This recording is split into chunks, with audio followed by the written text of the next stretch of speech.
কালীগঞ্জে ধানের শীষের মিছিলকে স্বাগত জানালো জামাত।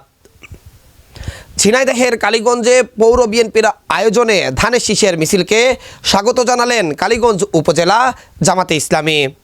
আজ শুক্রবার বিকাল 4টায় কালীগঞ্জ পৌর বিএনপির উদ্যোগে বিএনপির দলীয় কার্যালয় থেকে ধানের শীষের মিছিল বের হয়। মিছিলটি শহরের মেইন বাস স্ট্যান্ডে পৌঁছালে হাততালি দিয়ে মিছিলকে স্বাগত জানায় জামাতে ইসলামে সমর্থিত প্রার্থী আবু তালেব সহ জামাতের নেতাকর্মীরা। মিছিলটি শহরের গুরুত্বপূর্ণ সড়ক প্রদক্ষিণ শেষে জনতার মোড়ে সংক্ষিপ্ত সমাবেশের মাধ্যমে শেষ হয়।